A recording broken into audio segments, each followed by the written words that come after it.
La F1 avoue une inquiétude pour la saison 2022 à cause du Covid, mais aucune décision ne sera prise précipitamment. Et regardez, peut-être une annulation de la saison 2022. Non, je rigole.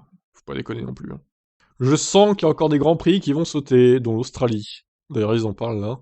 Ce serait mentir si je disais que je ne suis pas un peu inquiet, a reconnu Nielsen. Donc Steve Nielsen, directeur sportif de la F1. Je le suis parce que l'optimisme que nous avions il y a quelques mois lorsque la pandémie était sur le point de disparaître a été un peu ébranlé. Alors, elle n'a jamais été sur le point de disparaître, la pandémie. Bon, elle s'était calmée, mais il y avait quand même des cas et des décès encore, hein. C'était une situation en constante évolution. Depuis le début, la pandémie a connu des hauts et des bas en fonction de la région où l'on se trouve. Et nous avons dû contourner ces taux d'incidence changeants et essayer de les adapter à notre calendrier. La seule chose qui joue en notre faveur est qu'en 2020, la pandémie était nouvelle dans tous les pays. Certaines des restrictions les plus sévères que nous avons observées, certainement l'année dernière et au début de cette année, ont été mises en place par les pays qui ont appliqué des protocoles plus robustes et ont appris à vivre avec le virus. Néanmoins, les chiffres d'hospitalisation sont moindres et la vaccination joue un rôle dans les effets de la pandémie. De quoi permettre l'accueil du paddock de la F1.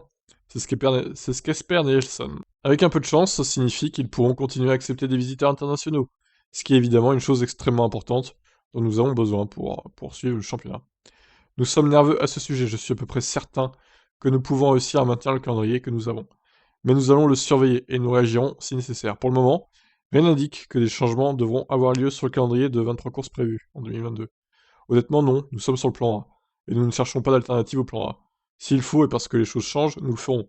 Mais c'est encore loin pour l'instant. C'est pas dans les prévisions, visiblement.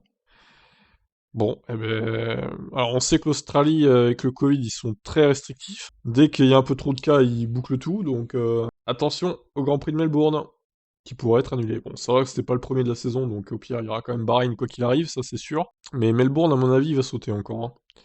Voilà pour ça, je vous laisse réagir. Ciao, ciao.